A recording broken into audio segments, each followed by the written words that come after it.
I see the idea of a meal kit delivery service such as Buenismo being extremely profitable in Spain for a number of reasons.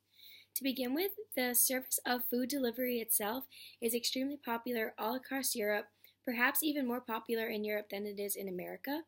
According to Business Insider, Uber Eats, which is a segment of the company Uber, the Uber Eats actually brings in more revenue in Europe and in many European cities, including Madrid, than the ride service itself, which I thought was an interesting fact, and that gives me a lot of optimism that the Spanish could easily adopt to this idea of a meal kit delivery service here.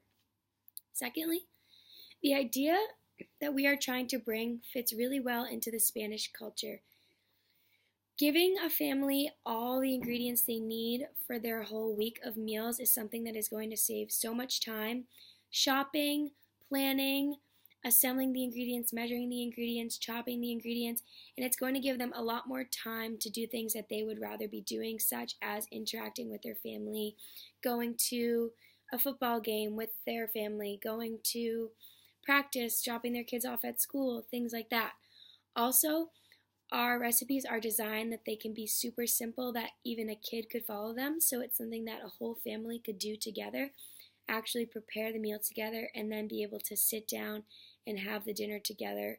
I know it's something that's super important in the Spanish culture, and this idea of Buenismo is just going to enhance that for them. Furthermore, all of our meals are extremely nutritious. We are not offering any type of fast food or something that isn't going to be really nutritional and fulfilling.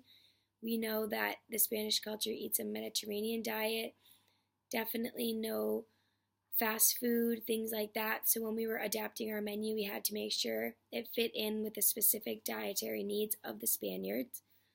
That leads me to my next point is how were we able to adapt the menu from the traditional American websites to our Spanish websites? We did a lot of various types of research. To begin with, we sent out a survey which kind of just asked our Spanish friends their norms for eating, how they eat, when they eat, what they eat, how much they spend, and we got an idea of that. And also we did a lot of research on just menus of local restaurants and what seemed to be really common menu items, what seemed to be really popular at the restaurants, and we brought those to Buenismo. And that's going to be really interesting because obviously these menu items are super popular in restaurants, but a lot of them seem really elaborate that a traditional Spanish family may never have attempted to make this recipe before. So we're going to be giving them that accessibility that, okay, here's this braised pork cheeks dish that maybe you thought was too difficult to master before, but we're giving you all the tools that you need to make restaurant quality food at home. But of course there's going to be setbacks. There's setbacks with any multinational company developing from one country into the other.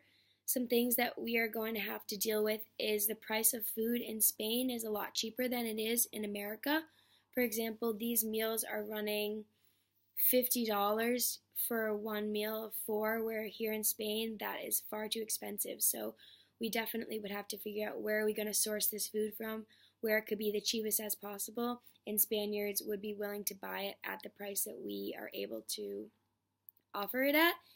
Furthermore, obviously making sure our menu is something that the Spaniards would like to be eating, something that is different from the American menus on these traditional meal kit websites that sets us apart is, for example, an American family may choose one big meal, maybe it's barbecue ribs and mashed potatoes and a vegetable. That's one meal, but in Spain it's more traditional to have two meals, a first plateau, a second plateau. So we have a first plateau, something like manchego cheese and olives or patatas bravas, and then we have a second plateau a little bit bigger, something like bacalao or pork cheeks, things like that, just to make sure that we are really trying to adapt as well as we can to the Spanish norms and make sure that our company can be as successful as possible in this new country. And I think if we put all these things together, it could be a really profitable idea.